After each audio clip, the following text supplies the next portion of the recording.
Firman Tuhan hari ke-286 12 Oktober tahun 2024. Mazmur pasal 109 ayat 26, perikop, doa dalam kesesakan dari Daud. 286 diambil dari Mazmur pasal 19 ayat 26 tanggal 12 Oktober 2024 dengan perikop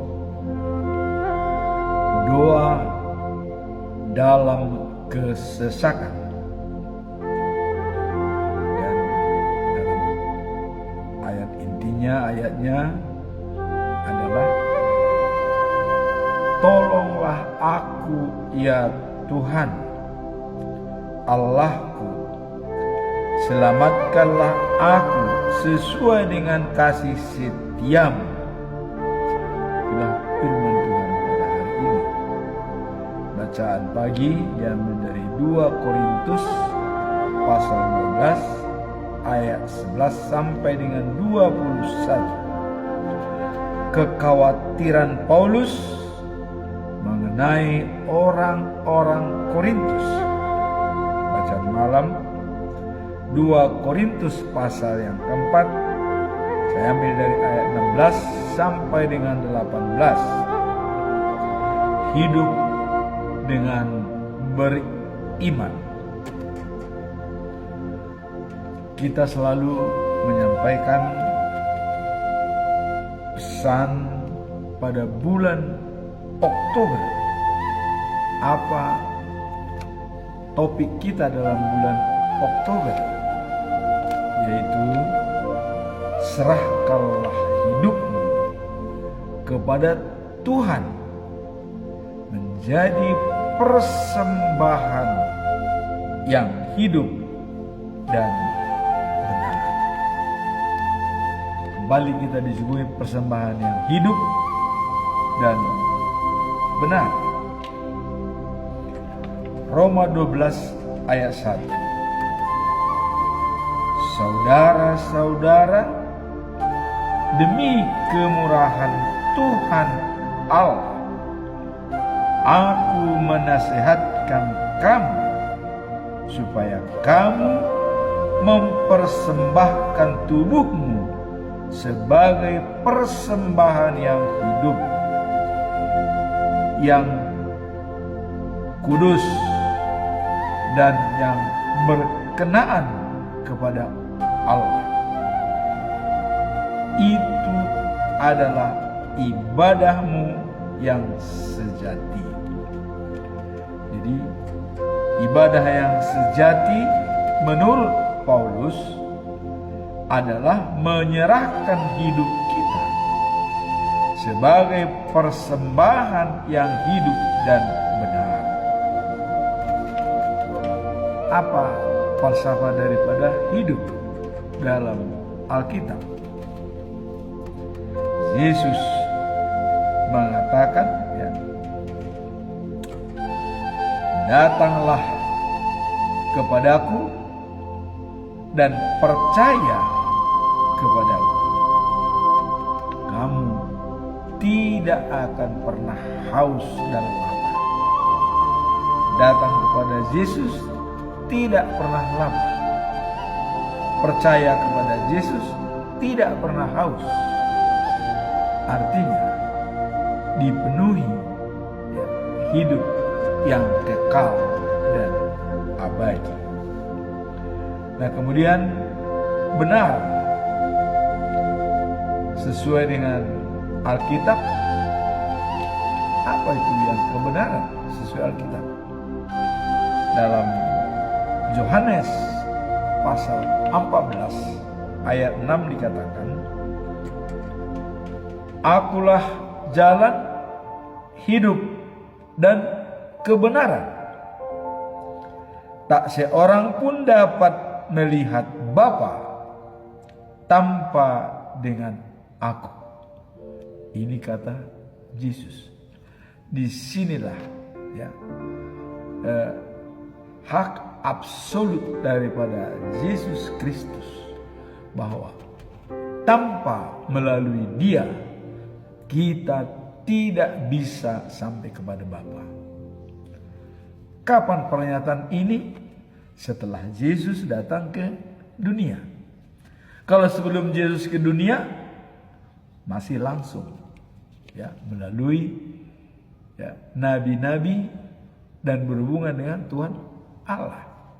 Tapi setelah Yesus lahir ke dunia, tanpa melalui Dia, kita tidak bisa sampai kepada Bapa. Kenapa? Ya karena Allah itu sendiri sudah turun ke bumi. Dia sendiri Allah itu. Jadi bagaimana mungkin tanpa melalui Dia kita langsung ke Bapa? Dia sudah katakan bahwa Dia sebenarnya adalah Allah yang datang dari surga. Nah cuman ini tidak exactly sebagai Allah. Kenapa? Untuk menjaga kredibilitas daripada Allah sendiri. Karena dalam perjanjian lama dikatakan bahwa kalau bertemu dengan Allah, tidak ada manusia yang tahan bertemu dengan Allah. Sekali lagi saya katakan, kalau dulu Allah itu datang selalu dengan tiang awan pada siang hari. Kemudian tiang api pada malam hari. Nah kalau Dia datang dengan tiang api, siapa yang berani mendekati? Tidak ada. Datang tiang awan yang sangat kencang, siapa yang berani? Tidak. Nah, maka setelah Allah melihat dunia ini perlu untuk diperbaiki, ya, tidak lagi dimusnahkan. Kalau dulu dunia kacau, dimusnahkan. Ya. Waktu Allah menyuruh Nabi Nuh untuk membuat perahu. Di situ Allah murka. Manusia itu tidak lagi benar. Saya akan hancurkan semua, katanya. Kenapa? Karena sudah seenaknya. Ya, yang manusia-manusia ilahi itu katanya seenaknya mengambil perempuan-perempuan cantik, dikawinin bebas. Tuhan melihat, oh ini nggak benar nih. Saya akan habiskan manusia. Itulah kedatangan air bah. Setelah air bah, karena Tuhan sudah berjanji tidak akan mengulangi lagi. Nah itu ditepati janjinya. Maka dikirimlah Yesus datang ke bumi untuk menyampaikan pesan Allah. Supaya bisa orang tahu apa tujuan daripada Allah. Keselamatan. Bukan menghakimi. Kehidupan. Sehingga barang siapa percaya kepada Dia akan hidup dan tidak binasa. Dan Allah tidak mau kematian orang fasik, tapi ingin pertobatan manusia itu supaya dia selamat. Itulah yang dikatakan hidup dan benar. Hidup kekal di dalam Yesus, benar adalah dalam Tuhan Yesus. Jadi kedua-duanya ada pada Yesus dan ada pada Allah. Nah itulah pengertian daripada serahkanlah tubuhmu sebagai persembahan kepada Tuhan. Persembahan yang hidup dan benar. Apa hidup kita? Ada 3 unsur. Hati, jiwa, dan kekuatan. 3-tiganya harus utuh kita persembahkan kepada Tuhan. Maka Daud selalu mengatakan, saya berada di rumah Tuhan sepanjang masa. Rumah Tuhan adalah dirinya sendiri. Sehingga dia selalu menjaga ketiga unsur daripada dirinya. Hatinya, jiwanya, dan tubuhnya. Kekuatannya. Sekarang kita masuk dalam perikop hari ini. Perikop hari ini ya adalah doa dalam kesusahan. Apa pesan moral dari perikop ini? Doa dalam kesusahan. Mazmur 109 atau pasal 109 ayat yang 26. Nah, ini adalah merupakan ungkapan permohonan kepada Tuhan untuk mendapatkan pertolongan di tengah kesusahan. Jadi permohonan kepada Tuhan, ya, untuk mendapatkan pertolongan pada saat kita kesusahan. Jadi ada permohonan. Itulah dikatakan pesan moral daripada doa dalam kesusahan. Ada permohonan kepada Tuhan untuk mendapatkan pertolongan dalam setiap kesusahan yang kita alami.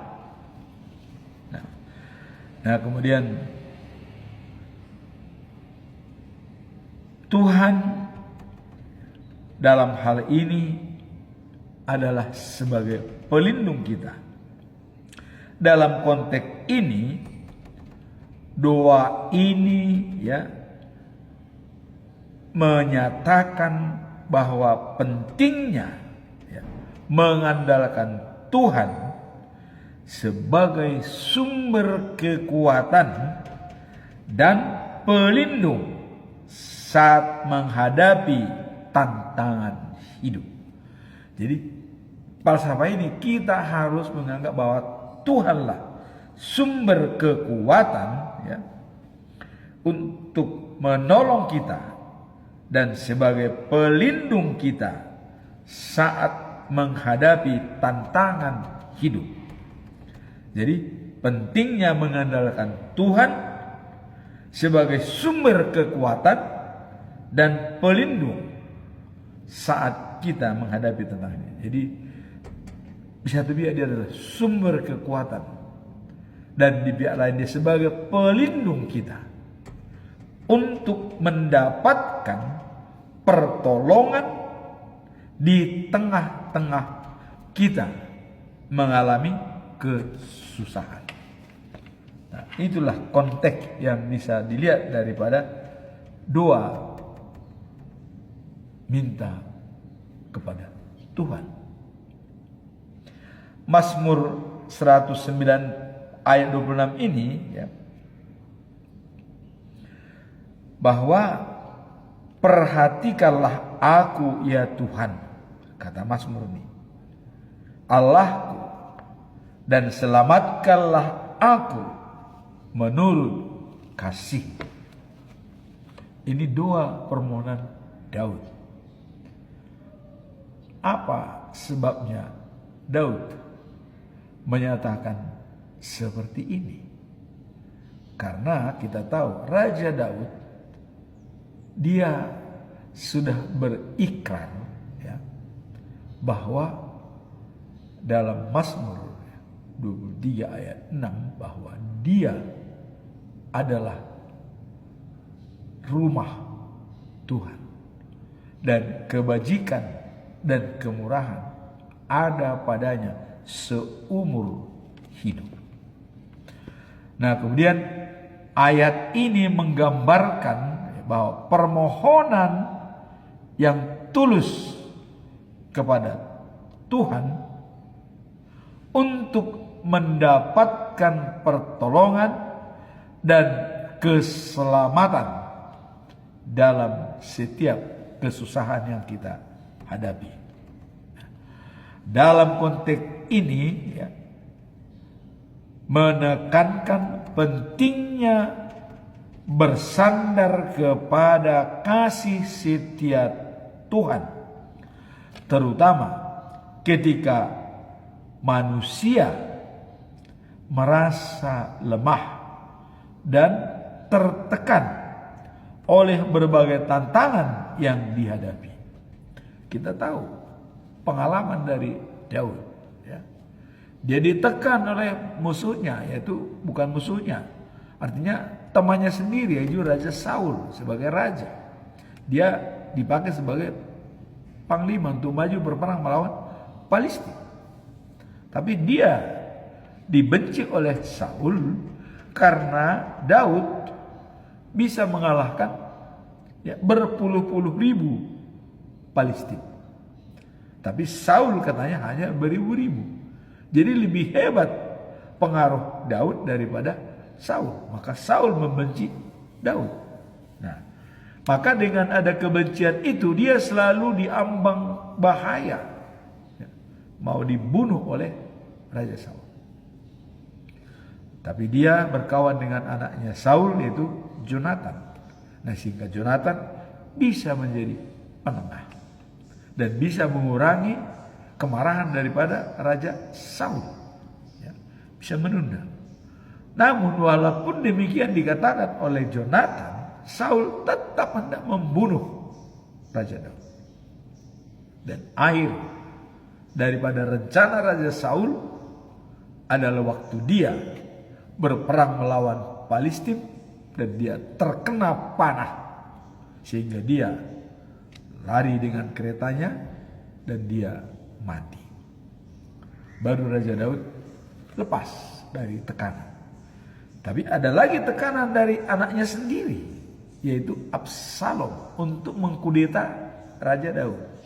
Nah, maka Raja Daud benar-benar di sini dalam konteks ini Mazmur 109 ayat 26 ini menekankan pentingnya bersandar kepada kasih setia Tuhan, terutama ketika manusia merasa lemah dan tertekan. Jadi lemah dan tertekan oleh berbagai tantangan yang dihadapi. Jadi termasuk tantangan kehidupan kita sehari-hari. Ada kalanya kita ditekan. Nah, kemudian dalam hal masalah ini, bagaimana tanggapan kita menghadapi yang tekanan-tekanan dan kelemahan-kelemahan kita yang ditekan oleh musuh? Disinilah dikatakan bagi umat Kristen pentingnya mengatakan ora et labora, artinya bekerja dan berdoa. Ungkapan ini digunakan umat Kristen sebagai motto saat bekerja agar senantiasa diberkati oleh Tuhan. Jadi ini motto daripada orang Kristen, berdoa dan bekerja. Jadi dalam kita bekerja, kita selalu berdoa kepada Tuhan supaya pekerjaan kita itu diberkati dan dijaga oleh Tuhan. Nah, kemudian apa doa daripada umat Kristen kalau merasa tertekan? Mari kita lihat seperti doa ini. Tuhan yang Maha Penyayang, aku datang kepadamu dengan hati yang penuh harapan. Berikanlah aku kekuatan dan ketabahan untuk menghadapi setiap kesulitan yang ada. Dan ingatkanlah aku akan kasih setiamu yang selalu menyertai. Jadi kita minta bahwa hati yang penuh harapan kepada Tuhan. Kemudian berikanlah aku kekuatan dan ketabahan untuk menghadapi setiap kesulitan yang ada. Dan ingatkanlah aku akan kasih setiamu yang selalu menyertai. Inilah dua permohonan kita dalam saat kita mengalami tekanan atau kesulitan dalam menjalankan hidup kita sehari-hari. Jadi dasar sebagai orang Kristen adalah berdoa dan bekerja. Ora et labora. Kemudian kita masuk dalam bacaan pagi 2 Korintus pasal 12 ayat 11 sampai dengan 21 ya. Nah, di sini kekhawatiran Paulus mengenai orang-orang Korintus.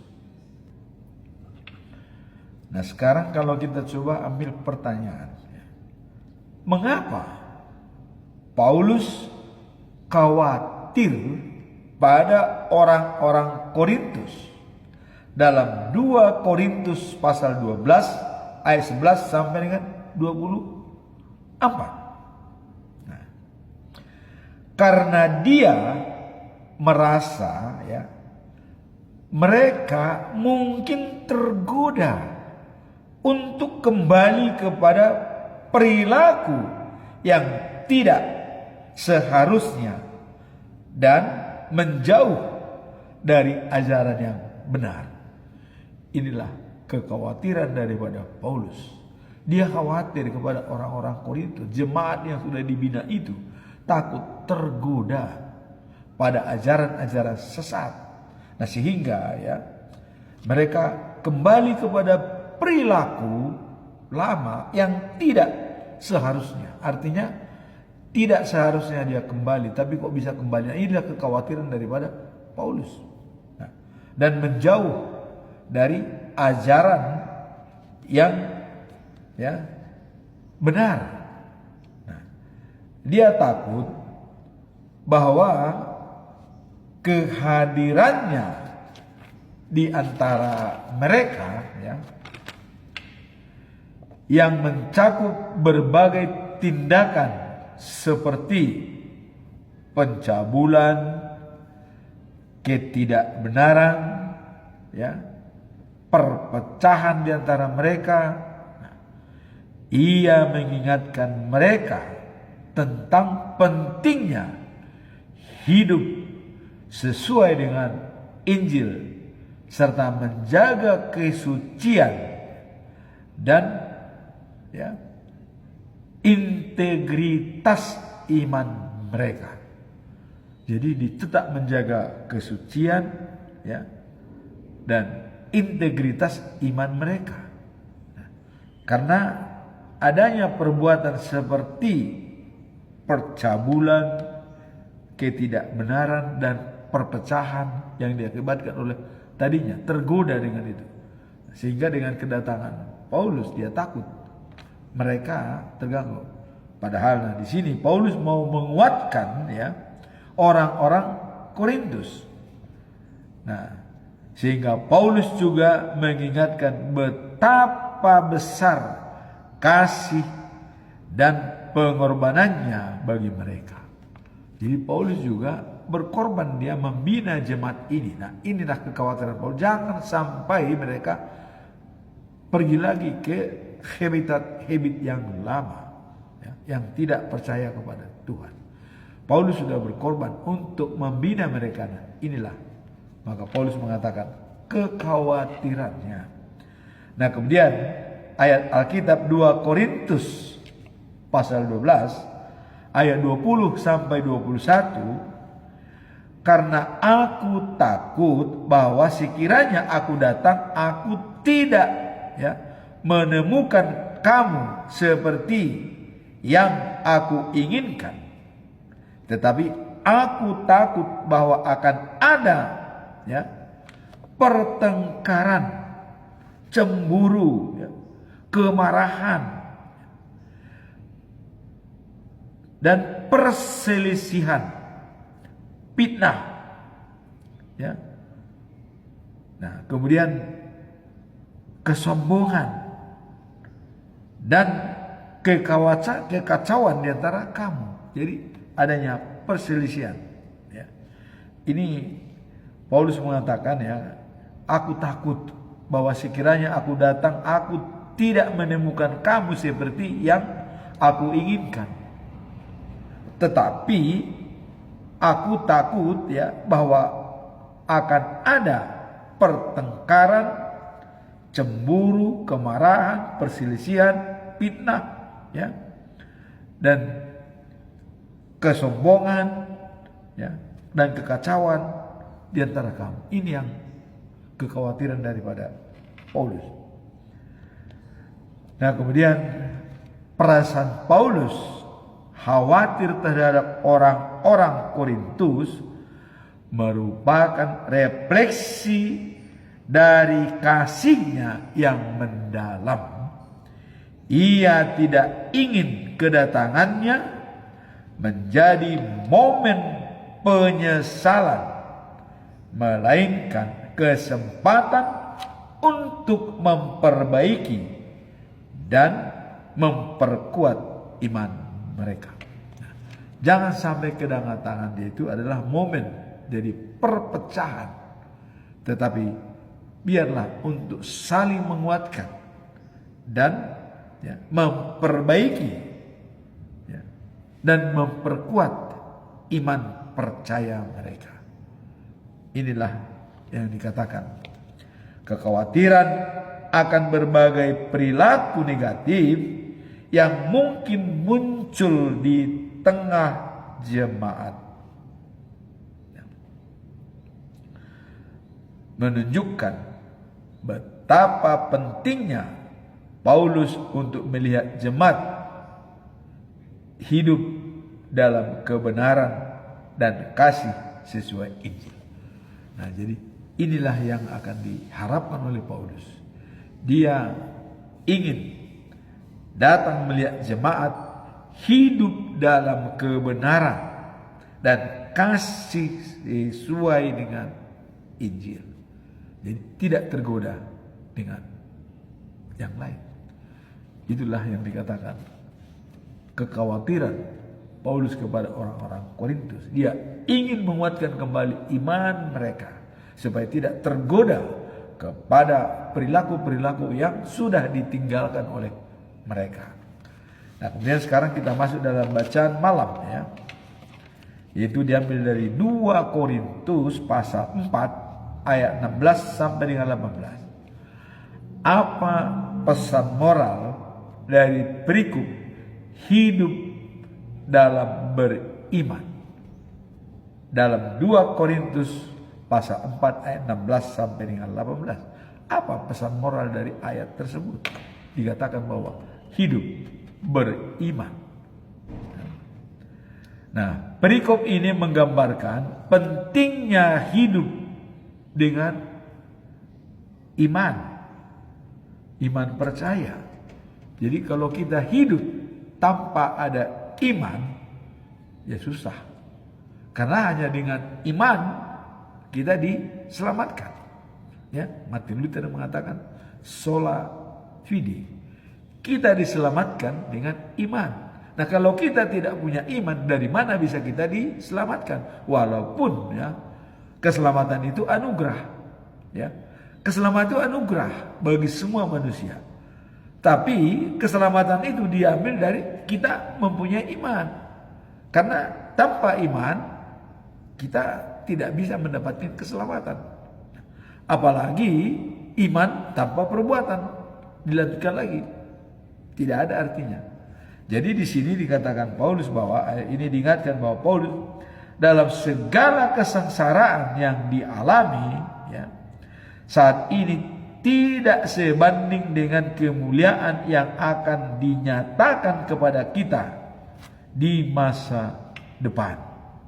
Nah, jadi bagian ini, ya, mengingatkan bahwa meskipun untuk jasmani kita mungkin menjalani banyak kelemahan. Jadi jasmani kita banyak kelemahan, namun roh kita diperbaharui setiap hari melalui iman kepada Kristus. Bagaimana supaya iman kita diperbarui setiap hari? Nah, Yesus pernah mengatakan, girgir doang goton di gale ia pamata. Artinya, roh kita itu selalu menyala. Tapi badan kita ini adalah lemah. Dan badan kita ini ada hubungannya untuk membawa roh kita itu supaya tegar. Sebab kalau kita tidak tegar, ya, bisa mempengaruhi iman kita pun bisa tidak tegar. Nah, tapi di sini yang dikatakan bahwa memperbaharui iman setiap hari. Bagaimana cara memperbaharui? Itulah Mother Teresa mengatakan, kalau lampumu mau tetap hidup, ya, tambah minyak. Ya. Kalau lampumu mau tetap hidup, tambah minyak.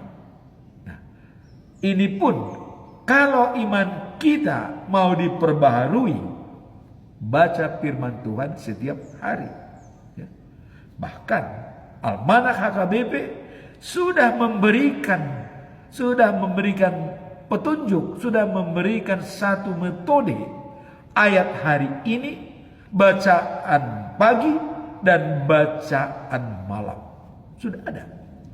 Saya memang selalu rangkumkan dalam satu hari bagaimana supaya itu bisa kita simak. Ya. Beda memang bacaan pagi dan beda bacaan malam. Namun ada ayat satu hari itu yang kita pergunakan. Seperti tadi, ya, doa dalam kesesakan, ayat hari ini dari Mazmur. Ya. Nah kemudian yang kedua, kekhawatiran Paulus terhadap jemaat yang ada di Roma. Nah kemudian perikop yang ketiga adalah hidup beriman. Jadi tadi doa dalam kesusahan, ora et labora. Nah, kekhawatiran daripada Paulus kepada ajaran sesat jangan sampai terpengaruh. Nah kemudian hidup beriman. Jadi sangat lengkap yang diberikan oleh Almanak HKBP kepada semua jemaat. Ini harus dikembangkan oleh para imam-imam atau pendeta yang bertugas di tempat di mana dia bekerja. Ya. Kadang-kadang ayat harian pun tidak disampaikan. Bagaimana? Bacaan pagi, bacaan malam. Tiga-tiganya harus lengkap. Ya, demikian juga khotbah dalam minggu. Harus dibahas dulu prakhotbah apa. Kemudian masuk dalam khotbah. Tapi pada umumnya kadang-kadang lupa membahas apa itu prakhotbah. Bagaimana setelah prakhotbah dan menyongsong kepada khotbah. Karena semua itu adalah berdekatan dan berhubungan, saling mendukung dan bersinergi. Nah, dalam perikop terakhir ini katanya diingatkan Paulus bahwa dalam segala kesengsaraan yang dialami, ya, saat ini, ya, tidak sebanding dengan kemuliaan yang akan dinyatakan kepada kita di masa depan. Jadi penderitaan yang kita alami itu tidak sebanding dengan kemuliaan yang akan kita harapkan di News of Jerusalem. Hidup setelah hidup. Nah maka Yesus kita lihat, ya, mau berkorban, mati di kayu salib, tapi bangkit di hari yang ketiga. Ini adalah role model bagi kita. Jadi walaupun kita disiksa dalam hidup ini, kesengsaraan itu, ya, tidak seberapa kata Paulus dibanding dengan kemuliaan yang akan diberikan oleh Tuhan. Nah makanya dalam ayat ini dikatakan, ini menunjukkan bahwa pengharapan kita seharusnya tertuju kepada hal-hal yang kekal, yang akan, ya, memberi kekuatan dan motivasi dalam hidup. Jadi harus berfokus kepada hal-hal yang kekal. Nah, kalau kesengsaraan di dunia itu sementara, ya.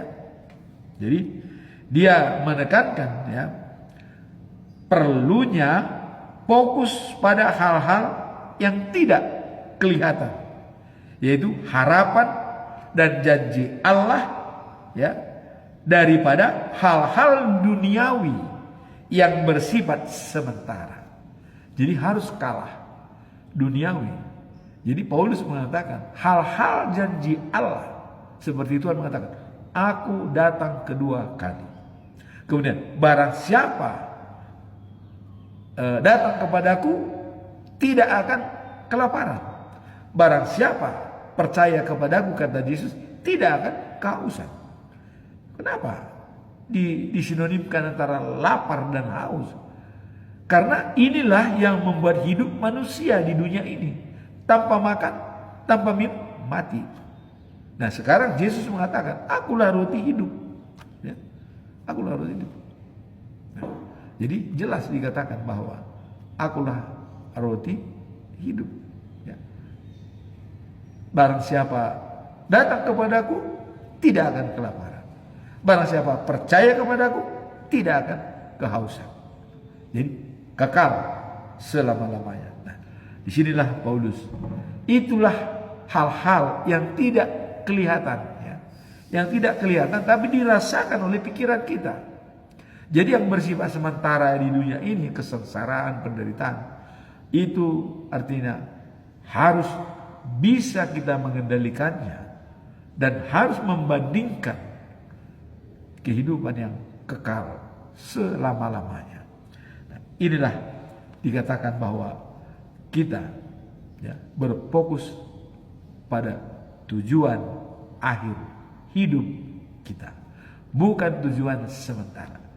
Tuhan mengatakan, bumi ini bukan tempatmu, ini adalah sementara.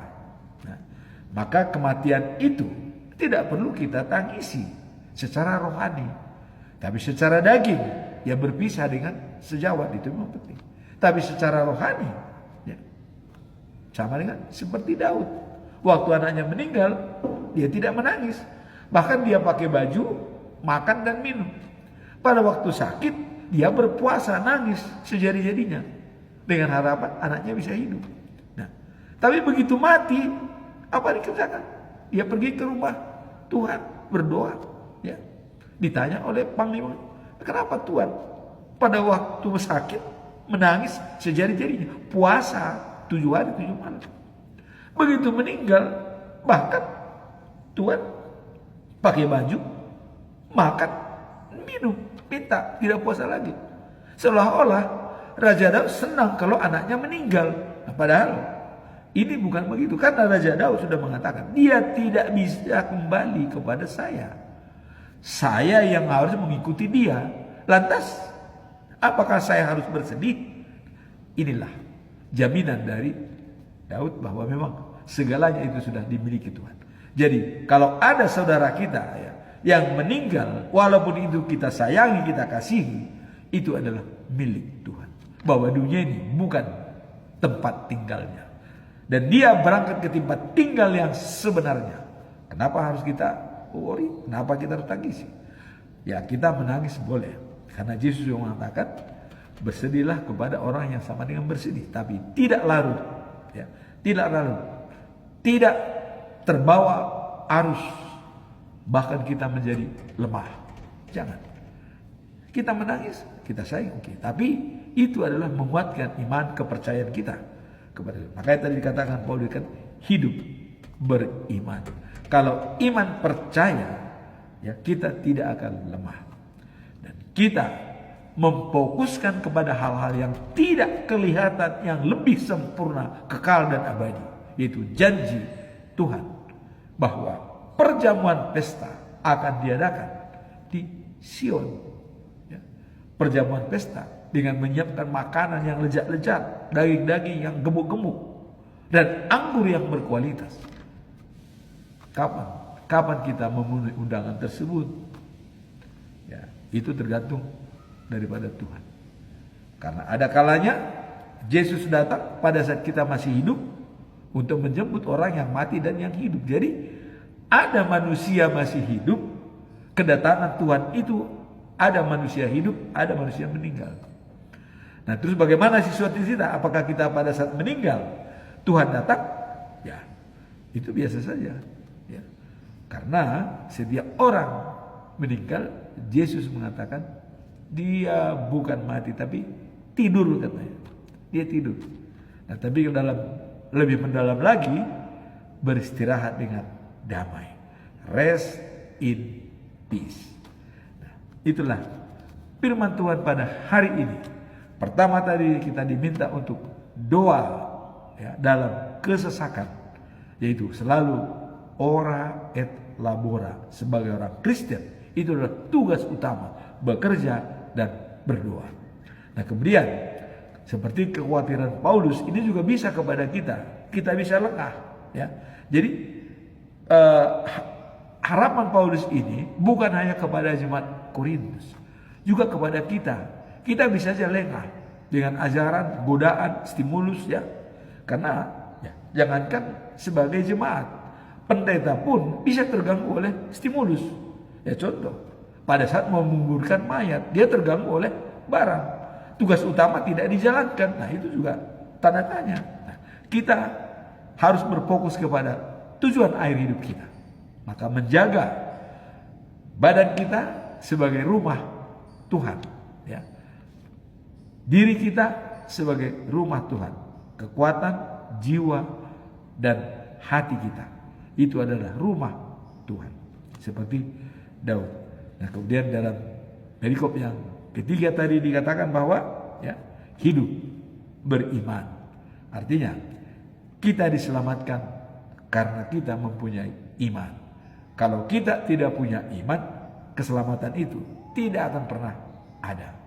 Jadi iman datang kepada Yesus dan percaya kepada Dia, tidak akan lapar, tidak akan haus, dan hidup yang kekal sebagai jaminan buat kita.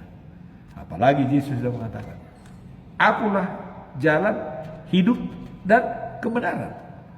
Tidak ada sampai ke Bapa tanpa melalui aku. Akunya itu, dia adalah Tuhan. Tuhan itu sama dengan Allah. Jadi sebenarnya Yesus sudah menyatakan dia adalah Tuhan. Ya. Jadi orang aja yang sekarang berdebat di YouTube itu, oh ini saya dia sudah mengatakan bahwa dia adalah Tuhan. Pada saat dia mengatakan, akulah jalan, hidup dan kebenaran. Siapa lagi? Tanpa dia tidak bisa sampai ke Bapa, tidak bisa sampai kepada Allah. Jadi jangan bermimpi teman-teman ya, yang belum percaya kepada Yesus ya, bertobatlah. Ya. Dan juga, ya, saya juga baca dalam Al-Quran bahwa penyelamat itu dan hakim itu nantinya adalah Yesus. Ya.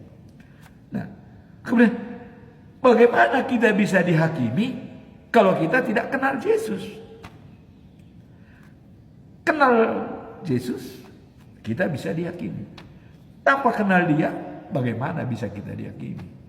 Jadi bertobatlah.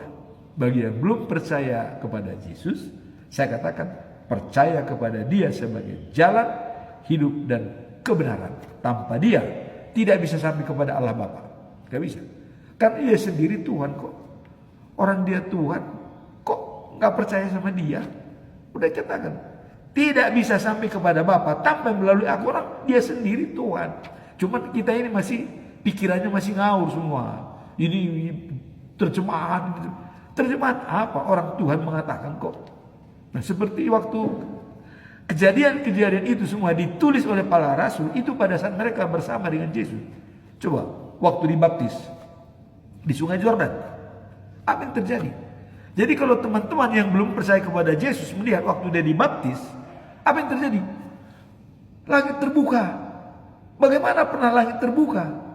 Waktu dibaptis langit terbuka, turun merpati ke dalam Yesus. Terus ada suara dari langit. Apa katanya? Inilah anak kesayangan. Kepadanya lah aku berkenan. Dia menyenangkan hatiku. Kalau Tuhan berkenan kepada dia, apalagi keraguan kita? Apalagi? Nah, ada perdebatan juga bahwa hanya sesuatunya yang bisa menghidupkan manusia adalah Yesus katanya. Ya. Terus ada yang mengatakan, oh berarti Elia juga Tuhan katanya. Elia juga bisa menghidupkan. Ya kan, manusia juga, ya kalau sudah diberi kuasa oleh Tuhan ya bisa. Karena sudah dikatakan, kalau ada imanmu sebesar sawi, gunung bisa kau pindahkan, manusia bisa kau hidupkan, yang mati bisa. Ya.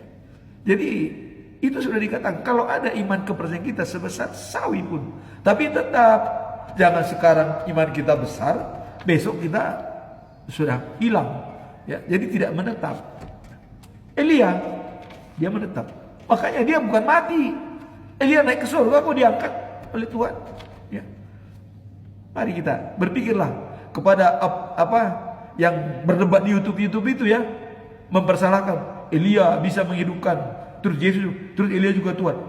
Salah, Bung. Manusia pun bisa menghidupkan kalau kita bisa, ya. Sama seperti Yesus, iman percaya si biji sawi, tapi tetap bukan hanya sementara. Bisa menghidupkan manusia, kenapa enggak? Ya.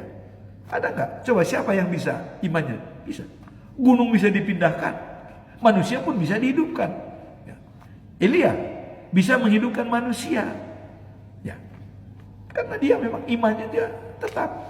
Makanya sesuatunya, ya, di samping Henok, ya, juga Elia itu yang diangkat naik ke surga. Nggak ada kuburannya di dunia, terbang langsung kereta menyambut dia. Ya. Jadi tolong kepada teman-teman yang di YouTube berdebat, jangan perdebatkan masalah Elia dengan Yesus. Ya. Katanya Elia bisa menghidupkan, Yesus bisa, berarti Elia sama dengan Yesus, sama dengan Tuhan. Bukan begitu. Kita juga bisa sama dengan Tuhan. Kalau ada iman kita, ya, percaya sebiji sawi menetap, kita sama. Kenapa? Orang kita diciptakan sama dengan gambarnya kok. Sama dengan gambar Tuhan. Nah, cuman dunia ini masih menggoda kita. Maka Tuhan mengatakan, ya, Paulus mengatakan dalam Roma 12 ayat yang kedua, jangan serupa dengan dunia, tapi berubahlah dengan budi pekertimu, dan, ya, tahu mana yang benar, mana yang tidak benar, sesuai dengan kehendak Tuhan, dan menyenangkan hati Tuhan, supaya kamu bisa jadi sempurna. Jadi kesempurnaan itu memang kalau kita sudah menyenangkan hati Tuhan, ya kita sempurna. Yesus sudah dinyatakan oleh Tuhan Allah, inilah anak kesayanganku, kepadanya aku berkenan, dia menyenangkan hatiku. Datang Yesus, tanpa melalui aku tidak ada sampai ke Bapa. Otoritas itu ada pada Yesus. Kenapa? Karena dia sendiri yang turun dari surga ke dunia ini. Allah sendiri yang turun sebagai manusia. Itu kan hanya manajemen, ya, bisa manajemen. Bukan berarti, ya, bahwa dia itu masih diragukan keilahiannya dia, bukan. Ya. Dia sendiri Tuhan. Ya. Pokoknya kalau kita simak dalam kata-kata Yesus itu, ya, akulah jalan, hidup, dan kebenaran. Selesai. Apalagi hidup, kebenaran, dan jalan. Terus jalan mana lagi kita masuk? Lewat jalan mana? Cuma satu jalan kok, nggak ada jalan lain. Jadi saya bilang kepada yang berdebat-debat di YouTube itu, bertobatlah. Yang belum percaya kepada Yesus, bertobat segera, ya, supaya kamu dapat jalan dan benar. Ya, itu kira-kira himbauan saya. Saya kadang-kadang geli mendengar perdebatan-perdebatan YouTube itu yang tidak. Karena, ya, ingat, Allah merahasiakan ini kepada orang yang berilmu. Dia terus terang kepada orang yang biasa-biasa. Jadi saya anggap orang-orang yang berilmu itu, yang mengetahui semua, itu dirahasiakan. Dia harus sama seperti anak kecil menerima Yesus. Tulus. Tanpa seperti anak kecil, katanya, itu sulit menerima Yesus. Artinya tulus dan tidak ada neko-neko, masih bersih. Nah, jadi kalau menerima Yesus harus seperti anak kecil, dengan tulus dan juga adalah dengan baik. Itulah firman Tuhan pada hari ini. Jadi semoga apa yang disampaikan pada hari ini peringatan bagi kita untuk selalu berdoa dan bekerja, dan kekhawatiran kita juga kepada ajaran-ajaran harus setiap hari diperbaharui membaca firman. Itu jawaban. Jadi kita bisa melawan segala tantangan itu apabila kita setiap hari membaca firman Tuhan dan kemudian hidup beriman.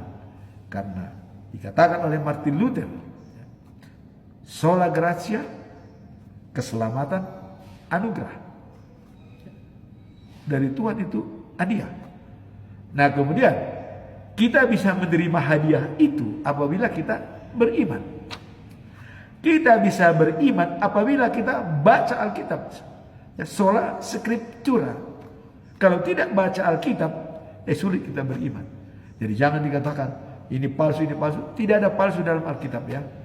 Walaupun itu dikatakan zaman dulu, itu kan turun-temurun. Kalau dulu Allah memimpin langsung. Ya. Pada zaman perjanjian baru tidak mungkin lagi Allah.